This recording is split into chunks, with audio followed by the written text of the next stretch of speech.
E aí pessoal, primeiro ano, tudo bem? Estamos aqui de volta com mais uma videoaula. Espero que vocês tenham entendido aí a videoaula passada, né? Já que vocês não se manifestaram, não interagiram, né? A gente parte do princípio que todo mundo entendeu a correção dos exercícios da aula passada. Hoje nós estamos começando, né? O capítulo 3 do livro, que está a partir da página 38, que é Introdução à Cinemática, né? E a introdução à cinemática, nessa primeira parte aí do capítulo, a gente vai trabalhar o espaço e tempo, tá? Então isso aí está no capítulo 3, página 38, espaço-tempo, ok?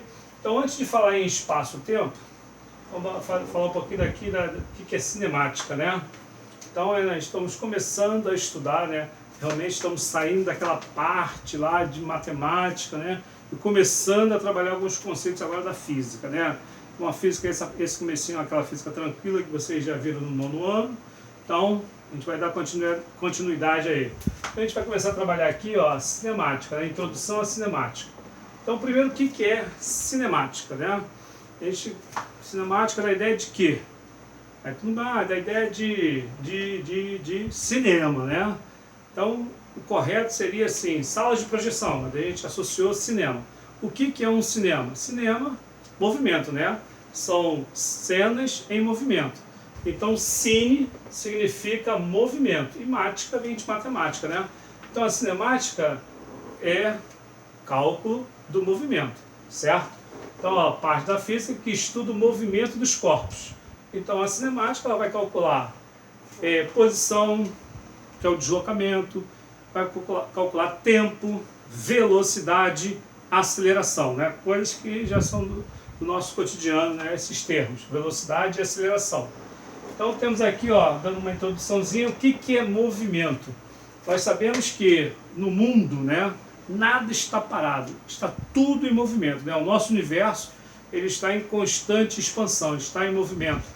A Terra não está parada, a Terra tem dois principais movimentos, de rotação e de translação. E a gente que vive na superfície da Terra, né, a gente está nessa também, né? Então, o universo está em expansão, está em movimento.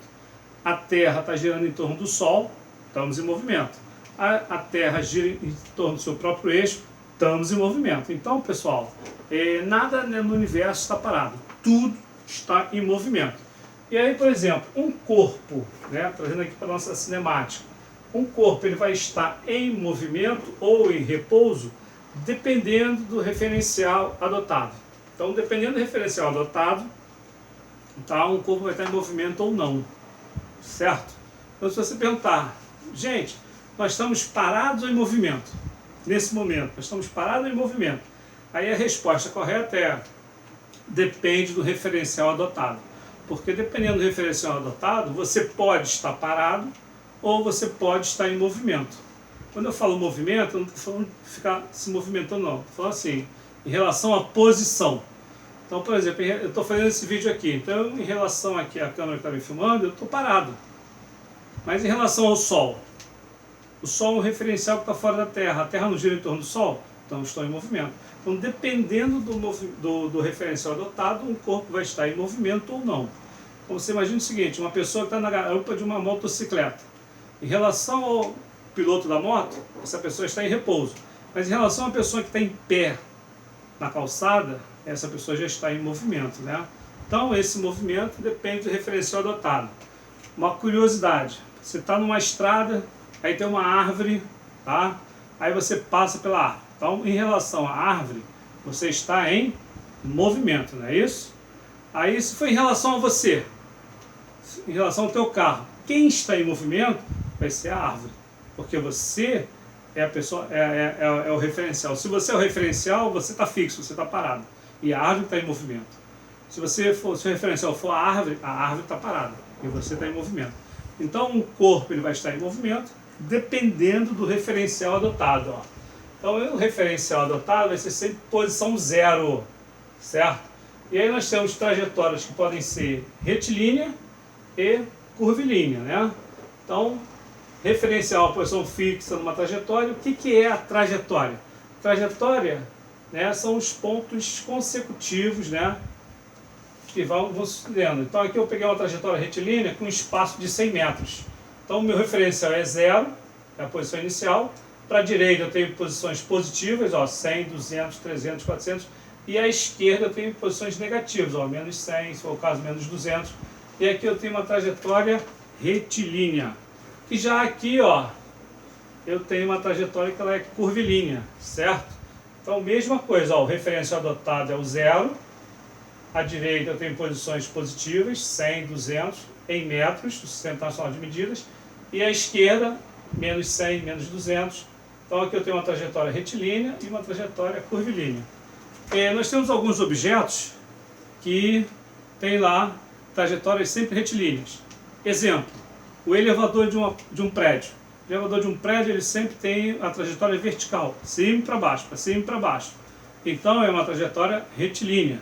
Se você vai subir a escada rolante de um shopping qualquer ou qualquer outra escada rolante, ela é inclinada, mas ela é retilínea também. Uma esteira no aeroporto também é retilínea, ok? Então isso aí são exemplos de trajetórias retilíneas, tá? E aqui nós temos alguns outros exemplos de trajetórias curvilíneas, né? Então aí são as ruas, né? As estradas, né? Dificilmente a gente tem uma estrada que ela é retilínea no seu total, então ela apresenta diversas curvas, né? Então isso aí são trajetórias curvilíneas. A extremidade do ponteiro de um relógio, uma trajetória circular, né? Uma trajetória curvilínea, ok? E aí, pessoal, uma trajetória ela pode ser retilínea ou curvilínea, também dependendo do referencial.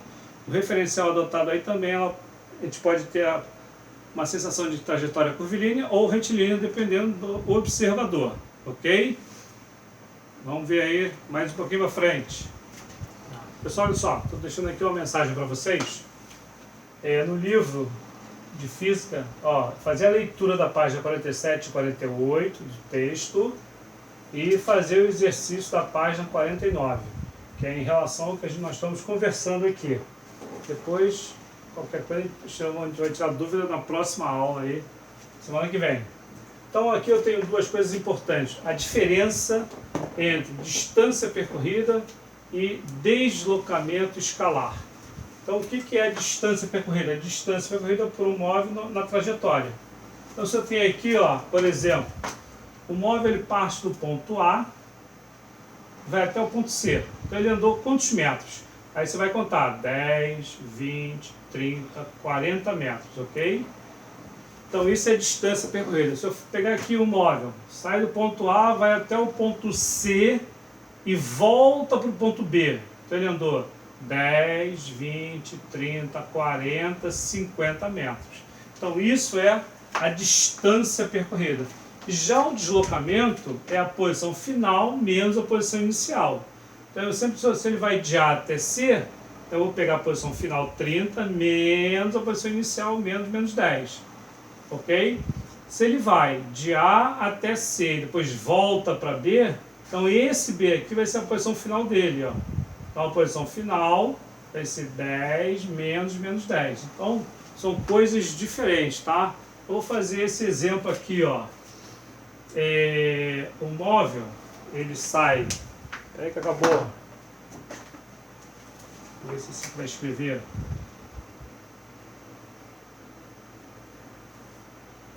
O móvel, ó, sai de A,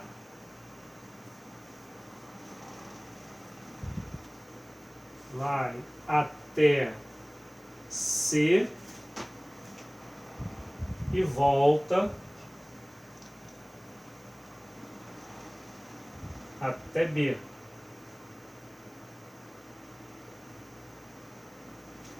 Então, ó, saiu de A, vai lá no C e volta até B. Então vamos ver aí qual é a distância que ele vai percorrer. Vamos ver aqui rapidinho. Qual vai ser a distância que ele vai percorrer?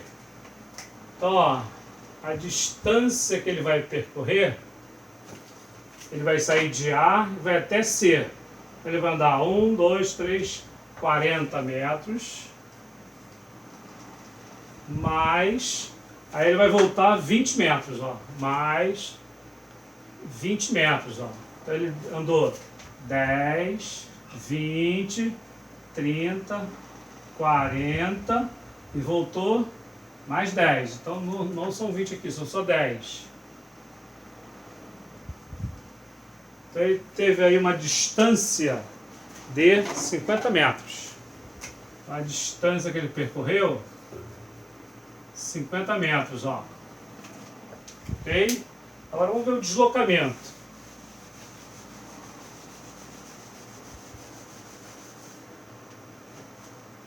Essa tinta azul é péssima, né? O deslocamento, que é o ΔS, ó.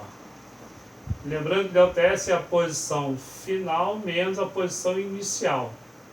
Então, como eu te falei aqui, ó, ele sai de A, vai até C e volta até B. Então, qual é a posição em B? 10. Qual é a posição que ele saiu de A? Menos 10.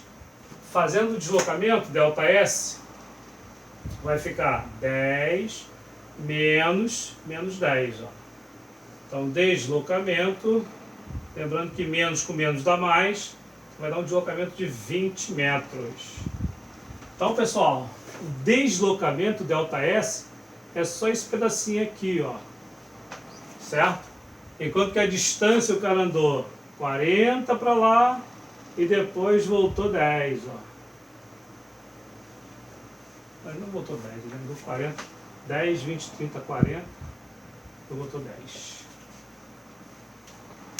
Acho que ele voltou 10, não, ele voltou 20 mesmo, né? Ele está aqui, ele andou 10 mais 10. Então, ó, corrigindo aqui, ele andou na realidade 20, ó. 60 metros. Ok? Então, pessoal, essa é a diferença básica entre distância percorrida e deslocamento escalar. Distância percorrida é a soma das distâncias que ele percorre. E deslocamento escalar é sempre a posição final menos a inicial. Ok?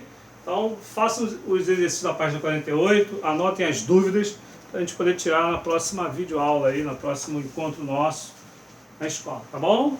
Valeu, pessoal!